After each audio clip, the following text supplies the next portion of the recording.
ఓం నమో భగవతే వాసుదేవాయ. వైశాఖ మహాపురాణం 20వ అధ్యాయం. నారాయణం నమస్కృత్య నరం చైవ నరోత్తమం దేవీం సరస్వతిం వ్యాసం తతో జయాముదీరయాత్. పాంచాల రాజు రాజ్యప్రాప్తి. నారద మహర్షి అంబరీష మహారాజుతో వైశాఖ మహత్యమును ఇట్లు వివరింపసాగెను. శృతదేవుడు శృతకీర్తి మహారాజా వినుము. శ్రీహరికి మిక్కిలి ఇష్టమైన వైశాఖ మాస వ్రతమును దాని మహిమను వెల్లడించు మరియొక కథను చెప్పుదును వినుము.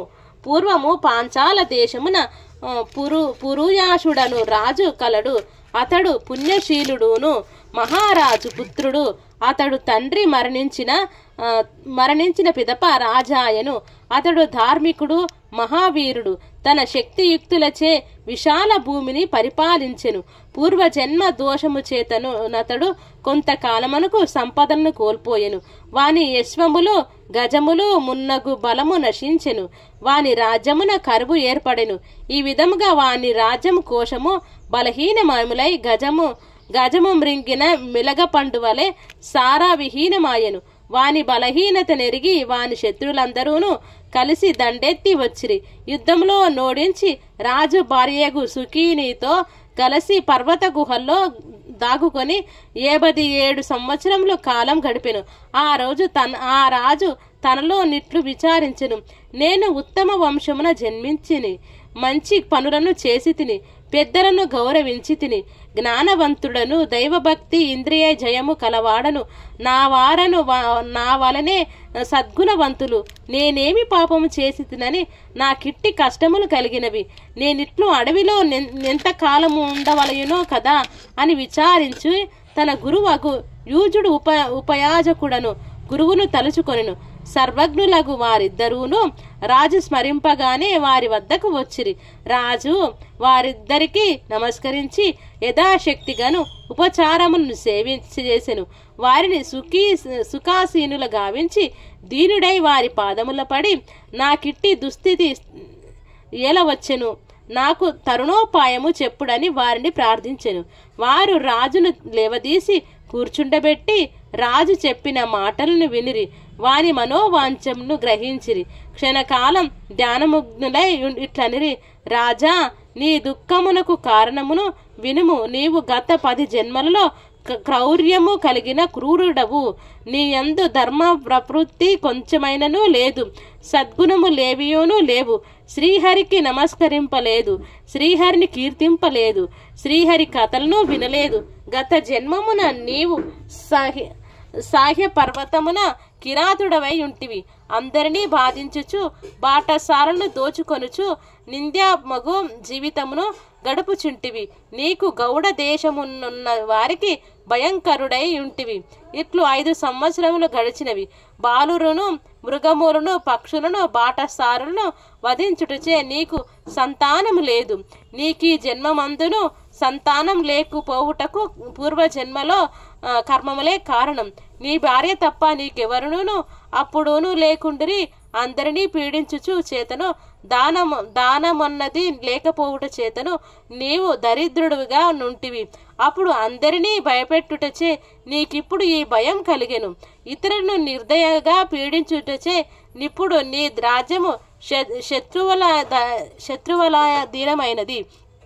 ఇన్ని పాపములు చేసిన నీవు రాజకులమున పుట్టుటకు కారణం వినుము. నీవు గౌడ దేశమున అడవిలో కిరాతుడవై గత జన్మలో నుండగా ధనవంతులకు 2 వైశ్యులు కర్షణుడనుముని నీవున్న అడవిలో ప్రయాణించుచుండిరి. నీవు వారిని అడ్డగించి బాణము ప్రయోగించి ఒక వైశ్యుని చంపితివి, 2వ వైశ్యుని చంపబోతివి. అతను భయపడి ధనమును పోదరింట దాచి ప్రాణరక్షణకై పారిపోయెను.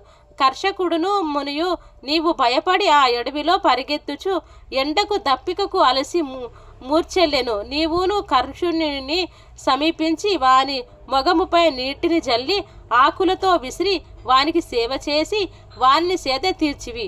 అతడు తీరుకున్న తర్వాత నీవు ముని, నీకు నా వలన భయము లేదు, నీవు నిర్ధనుడవు, నిన్ను చంపిన నేమి వచ్చును. కాని పారిపోయిన వైశ్యుడు ధనమునెక్కడ దాచునో చెప్పుము, నిన్ను విడిచెదను, చెప్పనిచో నిన్ను చంపెదను అని వానిని బెదిరించితివి. ఆ మునియు భయపడి ప్రాణరక్షణకై వైశ్యుడు ధనమును దాచిన పొదరింటిని చూపెను. అప్పుడు నీవు ఆ మునికి అడవి నుండి బయటకు పోవు మార్గమును చెప్పితివి. దగ్గరలోనున్న నిర్మల జలము కల తటాకమును చూపి నీటిని త్రాగి మరింత సేద తీసిపొమ్ము. రాజభటులు నాకై రావచ్చును, కావున నేను నీ వెంబడి వచ్చు మార్గమును చూపజాలనని చెప్పితివి. ఆ ఆకులతో కొనుము, చల్లని గాలి వీచునని వానికి మోదుక ఆకులనిచ్చి పంపి నీవు అడవిలో దాగుకొంటివి. నీవు పాపాత్ముడవైనను వైశ్యుని ధన మెచ్చుటనున్నదో తెలుసుకొనుటకై ఆ మునికి సేవలు చేయుట వలన వానిని అడవి నుండి పోవు మార్గమును జలాశయ మార్గమును చెప్పుట వలన ఆ కాలము వైశాఖ మాసమగుటచే నీవు తెలియక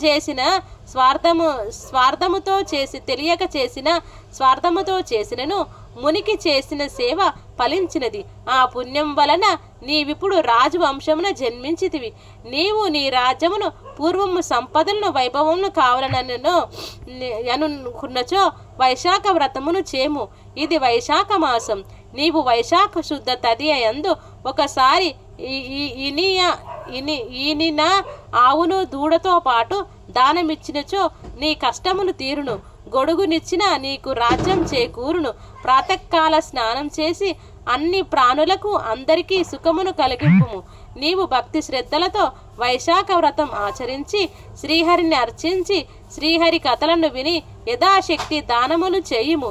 లోకములన్నీయును నీకు వశములగును, నీకు శ్రీహరియు సాక్షాత్కరించును అని వారిద్దరూను రాజునకు వైశాఖ వ్రత విధమును చెప్పి తమ నివాసమునకు మరలిపోయెను. రాజు పురోహితులు చెప్పినట్లుగా వైశాఖ వ్రతమును భక్తి శ్రద్ధలతో ఆచరించెను. యథాశక్తిగా దానమును చేసెను. వైశాఖ వ్రత ప్రభావమున ఆ రాజు బంధువులందరూను మరల వాని వద్దకు వచ్చిరి. వారందరితో కలిసి ఆ రాజు తన పట్టణమైన పాంచాలపురమునకు పోయెను. శ్రీహరి దయ వలన వాని శత్రువులు పరాజితులై నగరమును విడిచిపోయెను. రాజు అనాయాసముగా తన రాజ్యమును తిరిగి పొందెను. పోగొట్టుకున్న సంపదల కంటే అధికముగా సర్వ సంపదలను పొందెను. వైశాఖ వ్రత మహిమ వలన సర్వమును సంపన్నమై వాని రాజ్యము సుఖశాంతులతో ఆనందపూర్వకంగా నుండెను. వానికి దృష్టకేతువు, దృష్టద్యుమ్నుడు, విజయుడు, చిత్రకేతువు అను 5 పుత్రులు కుమారస్వామి అంతటి సమర్థులు కరిగిరి.